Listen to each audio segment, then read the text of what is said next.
Meus queridos irmãos, queridas irmãs, que Jesus, nosso Mestre, nos abençoe. Prazer estar com vocês nesta noite, para nós trabalharmos um tema da máxima importância, que é a convivência no lar, a convivência em família. Nós estamos trazendo o abraço fraterno e carinhoso daqueles que realizam a Rádio Rio de Janeiro, a emissora da Fraternidade, que é uma emissora espírita, 45 anos já no ar, onde colaboramos lá na cidade do Rio de Janeiro, e que ela pode ser ouvida e assistida através da internet aqui em São José do Rio Preto. Depois, junto dos livros, existem também os folhetos. Quem quiser conhecer a emissora espírita Rádio Rio de Janeiro, fiquem à vontade. E trazemos também um abraço carinhoso daqueles que fazem o Seara de Luz, a nossa casa. Nossa no sentido carinhoso, porque na verdade, claro, é a casa de todos que ali estão cooperando e aprendendo com a doutrina espírita. Nós estamos nessa jornada também fazendo o lançamento de alguns livros, lançamentos esses que ocorreram este ano, porque neste ano nós tivemos a felicidade de ter o lançamento do livro Nunca Perca a Esperança. É um livro com base em artigos publicados mensalmente no jornal Correio Espírita, que é um jornal do Rio de Janeiro, vendido nas principais bancas de jornais e revistas, e a Federação Espírita do Estado de Goiás houve por bem fazer então o lançamento desse livro, que reúne textos de autoajuda à luz da doutrina espírita. Também estamos aí lançando o romance, nosso primeiro romance, O Amanhã Será Outro Dia, que já está na segunda edição, e também estamos aí lançando o livro Reencarnação, que é uma obra de perguntas e respostas sobre esse tema. Todas essas obras estarão à disposição no final, onde nós estaremos lá atendendo a todos, e com a receita financeira que vai para o nosso Instituto Brasileiro de Educação Moral, que aliás a logo está aqui com o endereço na internet, que é uma organização não governamental e que trabalha pelo Brasil todo, reunindo educadores voluntários, levando um projeto de escola, que nós chamamos Escola do Sentimento. E nós trabalhamos então diretamente com as escolas e com as secretarias de educação. Então a venda dos livros, metade da receita é do IBEM e a outra metade é do Seara de Luz. Mas o tema de hoje, ele é muito importante, porque nós temos assistido graves situações no campo da convivência familiar. Apesar da oportunidade reencarnatória que Deus nos dá, de podermos reparar débitos, problemas do passado, ou seja, de outras existências, e apesar de termos conosco, há mais de 2000 anos, o Evangelho, nós ainda não conseguimos plenamente aprender a conviver nas bases da fraternidade, da solidariedade, da colaboração, do respeito aos direitos do nosso semelhante, daquele que convive conosco. E estamos enfrentando problemas muito sérios, muito graves, no campo da educação, de nós mesmos e das novas gerações, representadas pelos nossos filhos, os nossos netos, os nossos sobrinhos, enfim, todos esses espíritos reencarnados que estão passando pela infância, passando pela adolescência e pela juventude. Por que será que isso está acontecendo? Para fazermos então essa abordagem, primeiramente, nós vamos então a um esforço histórico, para lembrar que a família vai surgindo paulatinamente na história da sociedade humana, desde a chamada Idade Primitiva, quando estávamos formando os primeiros núcleos de convivência.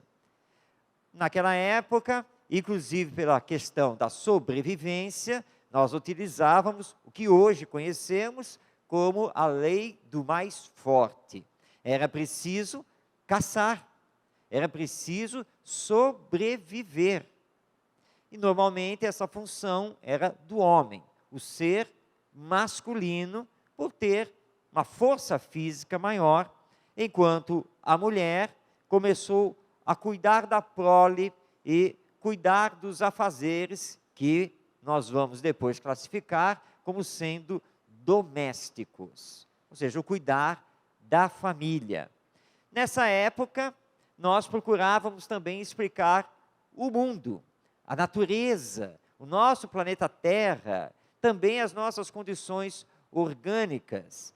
E aí, nessa idade que nós começamos a criar os chamados mitos, os deuses, a mitologia, para tentar explicar a própria vida. E nós vamos dar nomes de deuses a coisas da natureza, porque nós não compreendíamos como é que o sol se sustentava lá em cima, o porquê do surgimento da lua, o porquê da gravidez da mulher, como que isso acontecia. Enfim, os mitos vão acontecendo para nós tentarmos explicar a própria realidade existencial. Então nós temos o uso da força pela sobrevivência, inicia-se uma submissão da mulher, e nós tentamos explicar a vida do ponto de vista mitológico. E a família começa então, paulatinamente, a se formar, porque nós vamos avançando no conhecimento. E quando avançamos no conhecimento, nós começamos a formar o que chamamos de civilização. Embora em O Livro dos Espíritos, a obra básica da doutrina espírita, os benfeitores espirituais da humanidade, dialogando com Allan Kardec, explicam que no atual patamar evolutivo em que nos encontramos, não podemos ser chamados de civilização, mas sim de uma sociedade mais avançada. Porque, segundo eles, numa verdadeira civilização, ninguém deve morrer de fome e os ensinos do nosso Mestre Jesus devem estar plenamente aplicados.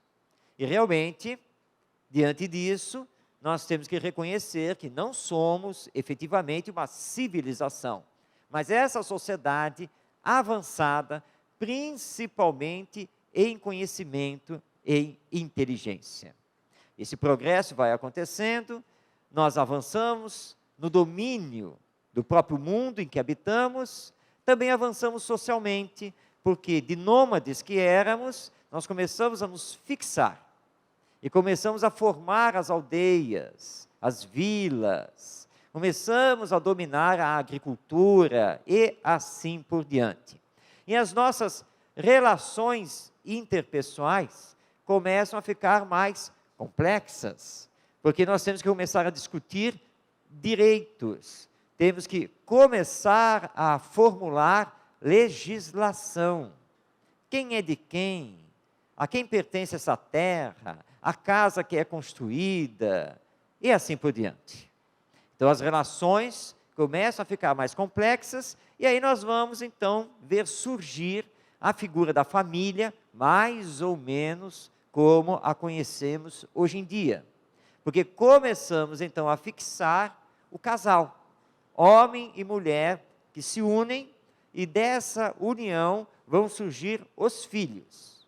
E isso é que vai criando então a família, o núcleo familiar e o lar, o local onde esse grupo habita, onde ele vive dentro dessa relação de pais e filhos. Mas o progresso continua, e voltando o nosso olhar para a sociedade humana ocidental, nós temos que destacar então gregos e romanos, ou seja, a antiga Grécia e o famoso Império Romano. Por quê? Porque tanto lá na Grécia, quanto em sequência no Império Romano, nós vamos ter códigos de direitos humanos, de direitos civis. Obviamente que não equilibrados ainda, mas finalmente nós vamos ter legislação. Na antiga Grécia, a mulher era mantida muito no trato doméstico. Também no Império Romano, mas há uma diferença. Na antiga Grécia, a esposa, a mulher casada, ela só podia sair à rua para as suas situações externas ao lar, se ela estivesse acompanhada do esposo. E quando acompanhada, ela tinha que andar sempre atrás dele, nem mesmo ao lado. Ela tinha direitos, mas que não eram tantos assim. Em Atenas, essa cidade ficou muito famosa, a liberdade era um pouco maior, porque era a cidade conhecida dos livres pensadores, os chamados filósofos. Depois, no Império Romano, nós vamos ter o primeiro Código de Direito Civil. E aí há uma aproximação melhor entre o homem e a mulher. A mulher romana, ela possui mais direitos do que a mulher grega. E os filhos, tanto na antiga Grécia, quanto também no Império Romano, são submissos aos pais, principalmente ao pai, muito mais a ele, que tomava decisões sobre a vida dos filhos. No Império Romano, há um agravamento dessa situação, porque os filhos também eram submetidos ao imperador, chamado César. Uma ordem imperial estava acima de qualquer querer do pai. Então, esse era um problema. Mas, como o direito não era igualitário, o pai podia, por exemplo, numa questão de honra, ele tinha o direito, desde que fosse um cidadão romano, tinha o direito de matar a filha, por exemplo. E ele não iria ser julgado, porque era um direito dele. Mas, no Império Romano, nós já temos o direito de nome de família, o direito de propriedade, o direito de herança, todas essas coisas vão surgindo para aqueles que têm a cidadania romana, não para os demais. Ainda mais se fossem povos conquistados. Esses não tinham direito praticamente nenhum, a não ser trabalhar, pagar os impostos, isso quando não eram escravos. Mas nós temos uma evolução. Nós estamos crescendo no entendimento da família. E aqui nós já temos então a família plenamente constituída. Nesse tempo do Império Romano, vai surgir Jesus, nosso mestre. Com Jesus, o cristianismo. E Jesus veio mudar todos esses padrões. Primeiramente porque ele olha a família do ponto de vista moral. De seres que são imortais, filhos de Deus, todos destinados à perfeição e, portanto, à felicidade. E que aqui estão numa existência entre várias que necessitamos, portanto, as reencarnações. E Jesus conhecia o nosso psiquismo, nosso arcabouço psicológico, as nossas ligações existenciais através do tempo, com as reencarnações.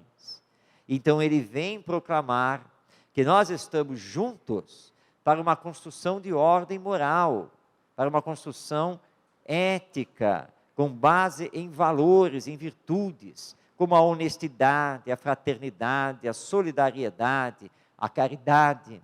E acima de tudo isso, o amor. E isso é que Jesus veio mostrar a todos nós. E que no ambiente doméstico, o ambiente do lar, nós precisamos procurar o respeito, a ajuda ao outro, superar ódios, invejas, maledicências e assim por diante. Porque nós estamos nos construindo para chegarmos à perfeição. E é muito significativo quando o espírito Neo Lúcio, através do nosso querido Chico Xavier, ele narra na obra Jesus no Lar, a cena em que Jesus convida os discípulos a se reunirem na casa de Pedro, onde ele daria novas instruções inaugurando o que hoje, no movimento espírita, nós chamamos de culto do Evangelho no lar. E Pedro indaga do mestre se a família dele também participaria, se poderia participar desse colóquio. E Jesus informa que sim. Pedro tinha um problema muito sério de relacionamento com a sogra, que morava com ele. Ney Lúcio relata então que ele olha significativamente para Jesus e pergunta: mas, mestre, também a minha sogra? E Jesus diz que sim. E a reunião é feita. E Pedro faz de tudo para sentar próximo de Jesus e longe da sogra. E assim ele faz. Mas Jesus entra com aquelas famosas histórias, as parábolas, e a história vai mostrando da necessidade da conciliação, do entendimento, da compreensão entre os que formam o núcleo familiar. E quando chega lá no final, Jesus olha para Pedro e ele baixa a cabeça, depois levanta o olhar, e quando ele levanta o olhar, ele não vê Jesus, ele vê a sogra. E aí ele entende o que estava acontecendo. Como que ele poderia ser discípulo de Jesus? Como que ele poderia pregar a boa nova, anunciar o reino dos céus, se em casa, no próprio lar, ele não conseguia colocar em prática aquilo que estava aprendendo e falando em praça pública? Então, ele olha para Jesus e entende o convite, vai até a sogra e dá um abraço nela. E finalmente, eles se conciliam para continuar a sua jornada em comum. Então, a família do ponto de vista moral. E ele então diz que todos nós, homens e mulheres, somos iguais, porque somos filhos de Deus. E que no nosso relacionamento devem perdurar a fraternidade e a solidariedade. Fraternidade porque somos irmãos, acima das circunstâncias materiais da reencarnação. E solidariedade, porque se formamos um núcleo familiar, nós precisamos nos auxiliar, nós precisamos cooperar um com o outro, e não simplesmente jogar as coisas em cima dos ombros de um ou de dois dentro do lar. Há que se ter um compartilhamento das tarefas domésticas, por exemplo, diálogo o tempo todo, para que nós possamos construir paz, e não termos uma guerra permanente no nosso ambiente familiar. Tudo isso o nosso Mestre Jesus veio trazer.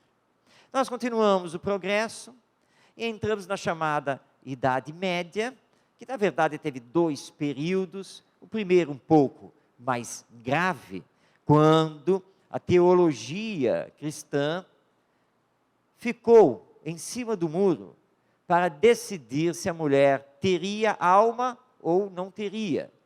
E entendo a alma se ela fosse igual à alma do homem ou inferior. Isso nunca foi oficialmente decidido. E como ficou no ar, acabou para a população prevalecendo a ideia de que a mulher teria uma alma inferior à do homem. E isso foi, com certeza, muito ruim. Porque, na verdade, nós somos espíritos imortais, que podemos reencarnar no campo masculino, como podemos reencarnar no campo feminino. Para o espírito, isso é indiferente, porque só depende das necessidades evolutivas, das necessidades de aprendizado. Essa questão aí de preconceito com a mulher ou com o homem, isso é criação nossa, porque falseamos o entendimento da lei divina. Somos iguais, acima de tudo, filhos de Deus, criados da mesma maneira e com o mesmo destino e, portanto, como está lá no Livro dos Espíritos, com os direitos iguais. Podemos ter funções diferentes, mas os direitos são iguais. Mas como a mulher ficou assim como se tivesse uma alma inferior, a família como um todo foi submetida à religião. E ai de quem não professasse, na época, a religião católica, e não obedecesse a todas as regras impostas por essa religião. É por isso que a Idade Média foi considerada uma espécie de retrocesso. Mas, na verdade, não existe o retrocesso, porque a lei é de evolução, é sempre ir para a frente. Mas, com o uso do livre-arbítrio, podemos sim estacionar durante um tempo. E durante um tempo isso vai acontecer, porque não era permitido pensar, não era permitido questionar, mas sim submeter-se, pura e simplesmente. Mas Deus está aí nos acompanhando, Jesus, nosso mestre, como governador espiritual do planeta, também está nos acompanhando. E aí, espíritos mais iluminados começaram então a reencarnar para promover mudanças na sociedade humana, principalmente na sociedade ocidental. E aí então nós vamos destacar o século XVII, porque nesse século nós tivemos efetivamente grandes pensadores, pesquisadores, reencarnados, e que começaram a modificar as estruturas sociais e a estrutura familiar. Com as relações sociais mais estáveis, porque os feudos já não existiam mais, os estados estavam constituídos, legislações mais apropriadas, embora ainda vivendo com os chamados reis absolutistas, foi mais fácil promover a reencarnação desses espíritos para que eles promovessem de fato, definitivamente, um grande avanço. E aí a ciência surge, a crítica aos dogmas religiosos. Então começa a haver uma grande mudança. E começa-se a se trazer novamente a cultura da antiga Grécia, a cultura helenística, os grandes filósofos, pensadores daquela época. Vai surgir o protestantismo, que aqui no Brasil é conhecido como movimento evangélico. Então muitas coisas começam a se modificar. A Revolução Industrial está vindo a caminho. Então o século XVII é muito importante para as modificações e resgatar a mulher e colocar a família num patamar onde ela não deveria ter saído. Que essa reunião, esse encontro de espíritos afinizados entre si para construções de ordem moral, principalmente. Então, o século XVII é, de fato, muito importante. E aí nós vamos ter a Revolução Francesa, em 1789, depois vamos entrar pelo século XIX, onde vamos encontrar Allan Kardec, surgindo com a doutrina espírita a partir de 1857, com o lançamento de O Livro dos Espíritos. E entre a Revolução Francesa e Allan Kardec, nós temos uma pleiade de espíritos no campo das artes, no campo da administração pública, da filosofia, das ciências. É um progresso imenso, que avança também para o século XX. E aí a família plenamente constituída, árvore genealógica, porque agora o nome de família vai avançando, a herança, novas legislações, tudo avança. E entramos no século XX, que está tão perto de nós ainda. No século XX nós temos uma corrida pelo conhecimento, e infelizmente alavancada por duas grandes guerras mundiais. Mas dizem que há males que vêm para o bem, e tudo é aproveitado. Por causa da guerra, avanço no conhecimento e avanço tecnológico, que hoje aí está presente conosco em pleno século XXI. E nós, espíritos reencarnando, também cada vez melhor preparados, mais inteligentes. Tanto que hoje, quando o espírito nasce lá na maternidade, e o médico já ergue aquela criança, ele não dá mais o tapa no bumbum dessa criança para que a criança chore. Não há mais essa necessidade. Ele já dá de presente um smartphone. É a nova geração, essa geração plugada nas coisas novas, que já vem preparada pelo mundo espiritual, e está ali, com pouca idade, e já está lá, passando a tela no smartphone, no tablet, dominando lá os aparelhos, enquanto nós estamos lendo o manual para saber o que faz aquela tecla. Então nós precisamos também nos preparar para podermos fazer face a essa geração, que é muito inteligente, mas nem sempre avançada moralmente. Muitas crianças necessitam de limites, de disciplina, de entender o respeito aos direitos do outro. Mas isso é conversa para daqui a pouco.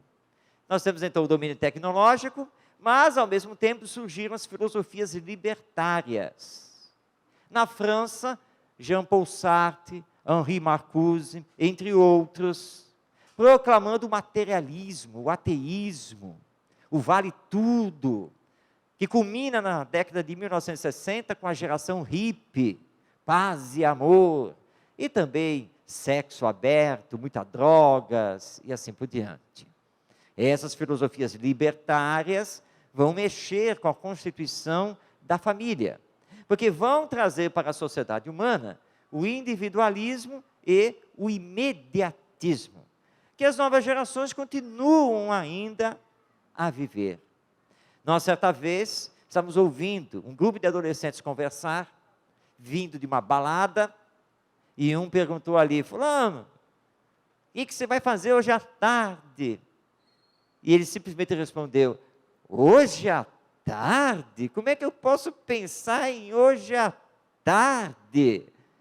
O que eu só quero é chegar em casa e dormir. Ele não tinha visão de futuro, nem para a parte da tarde do mesmo dia, quanto mais para o resto da existência. É o imediatismo, é o viver o aqui e agora, e se deixar levar pela vida. E isso, claro, traz um individualismo muito grande, porque aí ele passa a pensar só em si mesmo, satisfazer os seus desejos, sem se preocupar com o outro. Mas isso trouxe problemas seríssimos para a sociedade humana e também para a família. E aí então nós temos algumas questões muito atuais que envolvem a família. O adultério, o sexo livre, o aborto, as drogas, as separações, a violência doméstica, e caberia inclusive um etc., tal a gama de problemas que nós estamos enfrentando no ambiente familiar. E aí entra a doutrina espírita, para lembrar que perante a lei divina, nós somos responsáveis por tudo aquilo que pensamos, que falamos e que também fazemos, em relação a nós mesmos e aos outros. Aí uma companheira, no centro espírita, estava lá nos contando que graças aos ensinos da doutrina espírita, ela tinha mudado um péssimo hábito que ela havia cultivado durante muitos anos, que era o de ficar pendurada ao telefone, fofocando a vida alheia durante 2, 3, 4 horas a cada dia. Mas graças à doutrina espírita, ela tinha mudado isso. Então nós perguntamos: muito bem, ótimo, que maravilha. Agora, você tem Face, Twitter, etc. Ou seja, você também trabalha nas redes sociais? Ah, sim, claro, eu tenho um perfil em todas elas. Ah, muito bem. E o que você faz nessas redes sociais? Aí ela calou. Porque é simplesmente a transferência tecnológica. Não fica mais 3 horas ao telefone fofocando a vida alheia. Agora usa as redes sociais, que aliás tem muito mais alcance. Então nós precisamos tomar cuidado com isso. Muito cuidado. E olhar para os nossos filhos, para perceber o que está acontecendo com eles. Se não estão envolvidos com as drogas, por exemplo, porque o mundo está aí. Os grupos de influência aí estão. E nós não podemos ser cegos naquilo que está acontecendo. Mas temos que dar os bons exemplos. Porque apenas sermões, pedidos, ameaças, castigos, essas coisas não resolvem. O que resolve é o diálogo e o exemplo. Vamos então ver uma história. Estamos sentados na sala, TV ligada, e está passando o noticioso. E o noticioso está falando dos problemas que o governo está enfrentando com a corrupção. E nós, querendo dar uma aula para os nossos filhos, dizemos que realmente, onde já se viu essas coisas acontecerem, que nós precisamos de um Brasil mais ético, que precisamos mudar esse quadro da corrupção, do desvio de verba pública, etc, etc. Vem o dia seguinte, e no dia seguinte, você vai sair de carro com o seu filho, e quando você está a caminho, por exemplo, do centro espírita, tem uma blitz no meio do caminho, e não é que o policial manda exatamente você parar, você para, seu filho sentado do seu lado, você pega os documentos do carro, tudo direitinho, e junto aos documentos já põe uma cédula de dinheiro. Sai do carro, conversa com o policial, volta para o carro e diz ao filho, tudo resolvido, vamos embora. O filho está assistindo a cena e pergunta, pai, o senhor molhou a mão do guarda? Ah, sabe filho, que nós temos que chegar no horário certo lá no centro, né? Tem evangelização, o grupo de paz, etc, né? Sabe, eu estou com o IPVA atrasado, então, né? Aí deu um jeitinho, né? Mas pai, então o senhor corrompeu o guarda, o policial? Não, filho, olha só, você tem que entender que uma coisa é uma coisa e outra coisa é outra coisa. Tá? E aí você tenta explicar a situação para dizer a ele que desviar a verba pública lá no governo, isso não pode.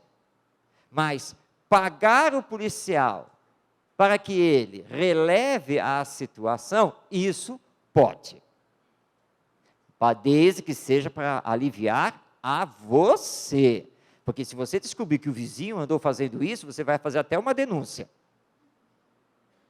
Aí é claro que o filho assistindo uma cena dessas, por que ele vai ser honesto? O pai não é. E ainda diz que determinadas desonestidades são lícitas. Podem ser feitas. Tenta justificar. E para piorar a situação, ainda vem para o centro espírita. Então temos que tomar cuidado com isso, porque o exemplo no campo educacional arrasta. É isso que ele faz. E não dá para resolver os problemas com violência. Não adianta pegar o filho para dar uma surra nele. Aliás, isso não se deve fazer, mas de jeito nenhum. Nós temos que educar com amor, que é o verdadeiro ato pedagógico. Mas às vezes nós damos castigos, chamados draconianos, que o coitado não entende. E, aliás, nós esquecemos que criança pensa, que criança tem sentimento, porque é um espírito. E aí extrapolamos. Tudo eu posso, mas ele vai passar uma semana sem poder nada. E ele vai tentar sair disso. E não significa que vai respeitar. E depois ele cresce. Ele se torna um jovem. Ele começa a ter a sua própria vida. E quem disse que ele vai nos obedecer? Nós sempre o tratamos com violência, com ignorância ou com indiferença. Por que ele haverá de nos respeitar? Pelo contrário, ele vai fazer de tudo para ir embora. E se não lhe for possível, ele vai orar a Deus para que fiquemos velhinhos o mais rápido possível. Sim, porque assim ele pode se livrar de nós, é só colocar lá no asilo. Pronto. Nunca foi bem tratado, nunca foi efetivamente amado. E é isso que nós precisamos fazer, que somente através do amor nós poderemos reparar o passado. Ah, mas meu filho é muito difícil, meu filho é rebelde, meu filho é isso, meu filho é aquilo. O que será que eu fiz para merecer um filho desses? Não queira saber. E se for olhar a ficha reencarnatória, aí nós vamos agradecer a Deus por ele, que é leve. Todos os problemas que ele nos dá é muito leve perto do que fizemos com ele e com outros no passado. E ele vem como desafio para que possamos crescer, para que possamos evoluir. É isso que acontece.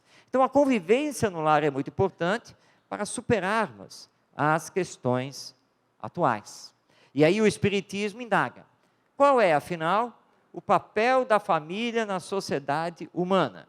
E responde: a família é um espaço de convivência de seres humanos, espíritos reencarnados, que precisam aprender a se amarem. É para isso que nós estamos aqui, constituindo família, para realizarmos o aprendizado do amor. E para realizar esse aprendizado, há que se ter compreensão, tolerância, paciência e renúncia. Essas quatro virtudes são muito importantes. Somente assim teremos paz no lar. Somente desse jeito. E aí quando você cresce, eles crescem, casam, a união continua. Porque existe amor, existe fraternidade, os laços não se rompem. E aí os filhos vão, aí vem de novo, aí telefona, passa mensagem pelo WhatsApp: pai, você estará em casa nesse fim de semana? Não, estarei em São José do Rio Preto.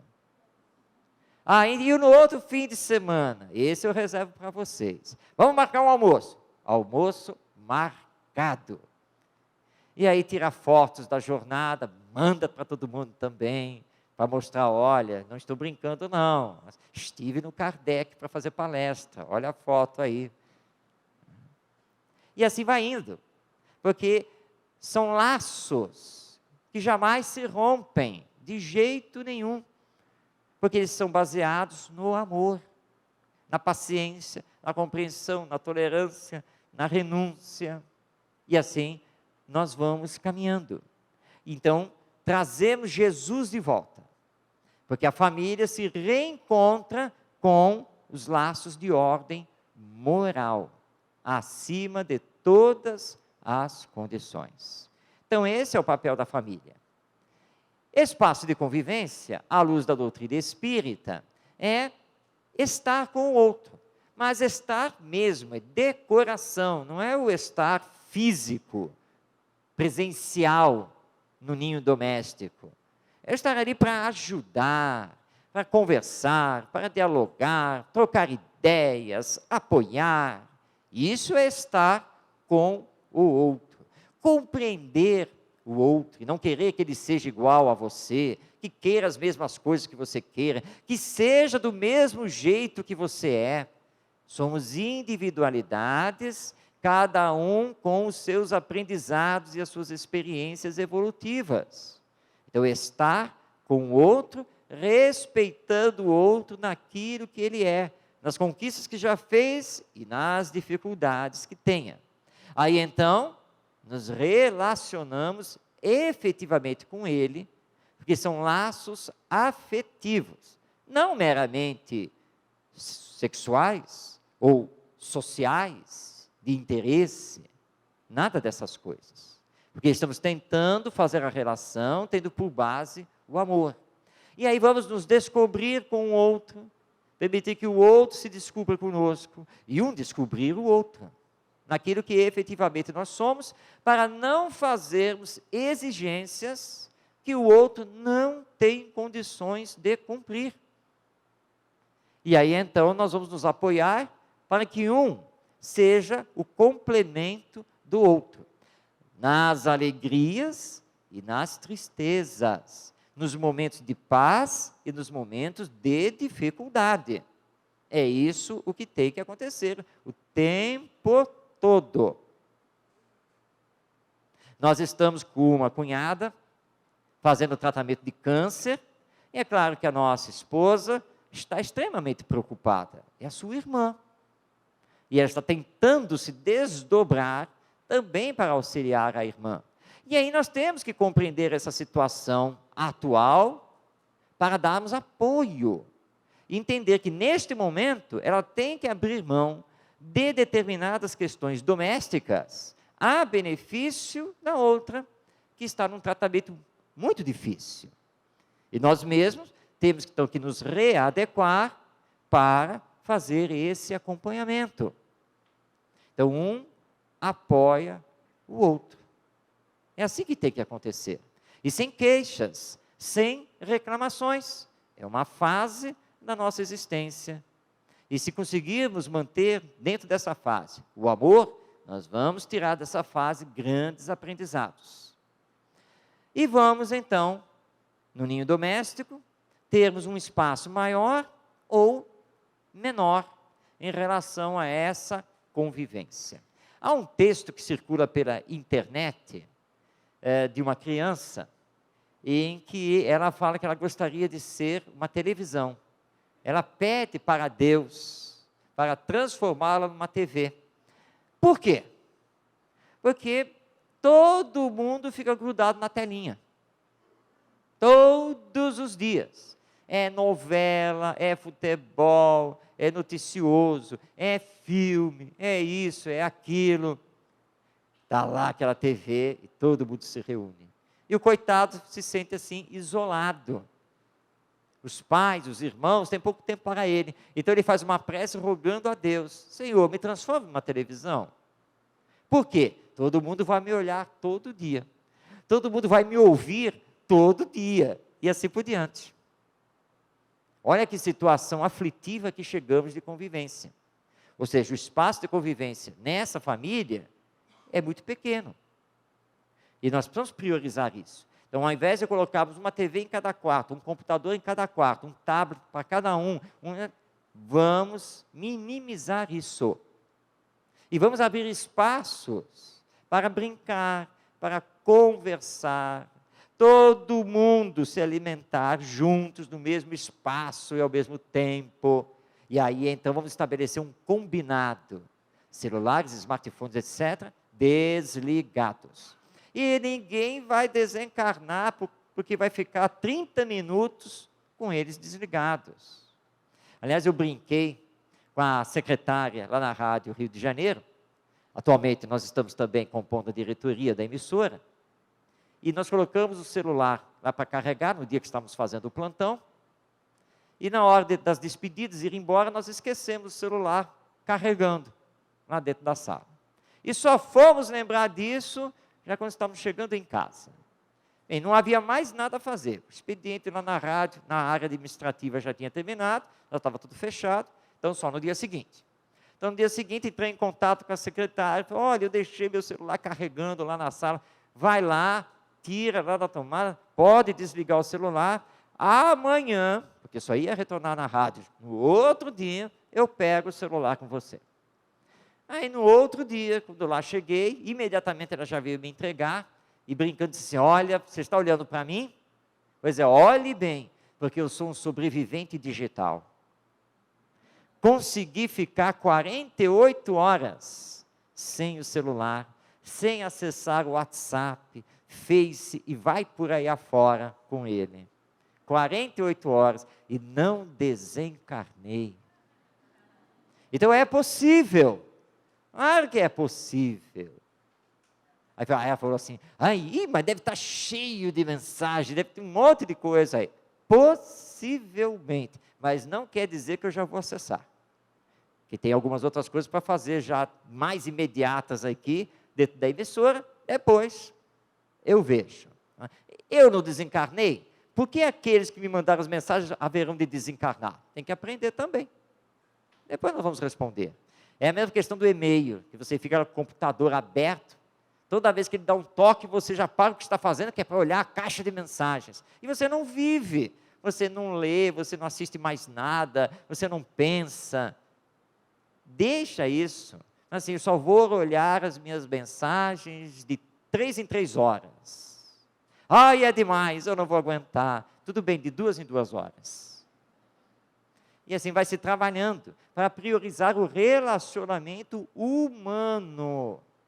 Eu posso enviar a mensagem e resolver a situação, mas que é muito melhor pegar o telefone e ligar e ouvir a voz do outro, ou usar um Skype, por exemplo, né? Então, vamos nos ver também, utilizando o vídeo.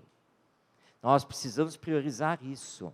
E chegou o fim de semana, guarda tudo na gaveta, no armário, e vamos passear, vamos para o parque, vamos para o shopping, vamos nos dar as mãos. É isso que precisa acontecer. E somos seres humanos, espíritos reencarnados. Então a missão da família é uma missão educativa. Formar o caráter dos filhos, ou seja, o desenvolvimento moral deles, especificamente do senso moral, o desenvolvimento das virtudes, através de exemplos de amor. Não importa que seja um filho rebelde, ou melhor dizendo, um filho desafio. E também é missão da família formar a sociedade, porque a sociedade é o reflexo daquilo que nós somos, dessa célula familiar que nós constituímos. Não há como reclamar da sociedade em que vivemos, porque nós a constituímos. Aquilo que somos no lar, nós somos no centro espírita, nós somos na rua, nós somos no banco, no supermercado, nós somos profissionalmente. Então nós estamos na sociedade que merecemos, que é a sociedade feita por nós mesmos. Mas quando começarmos a educar dentro do campo do amor, quando começarmos a dar importância ao desenvolvimento do senso moral, ao desenvolvimento das virtudes, dos valores humanos, tudo vai começar a se modificar para melhor, com o bem suplantando o mal.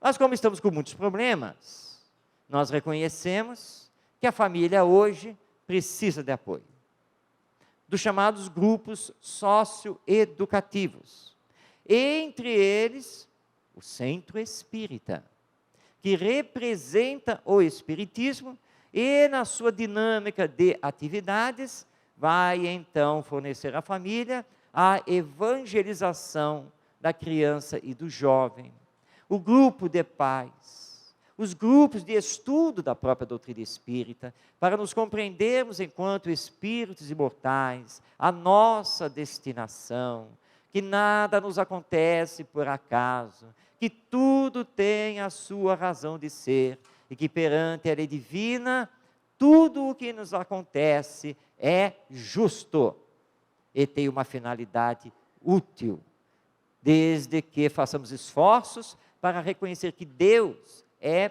bom e justo, misericordioso. Nós é que precisamos utilizar melhor o livre-arbítrio para nos construirmos no campo do bem e do amor. E aqui no Centro Espírita, como em outras instituições, religiosas ou não, está na hora de discutirmos o papel da família, ou rediscutirmos as suas finalidades, para conseguirmos reequilíbrio moral dentro do lar, entre os companheiros de jornada, os filhos, os agregados, enfim. E isso é urgente, porque nós estamos invertendo valores e estamos aceitando coisas que na verdade ferem a lei divina. Nós respeitamos o direito de escolha de cada pessoa, de cada individualidade. Nós temos todo o respeito. E isso o Espiritismo nos ensina. Mas o que essa pessoa faz com a sua escolha se vai prejudicar o próximo, se vai prejudicar a sociedade, nós então temos que alertar e temos que questionar. Porque em nome da liberdade de ação, de pensamento, nós não estamos aqui para aceitar todas as coisas. Bem pelo contrário. A nossa meta é a perfeição moral e intelectual. A nossa meta é sairmos da condição de mundo de expiações e provas para estarmos no mundo de regeneração, onde o bem predominará sobre o mal. A nossa meta é entender o respeito aos direitos do próximo.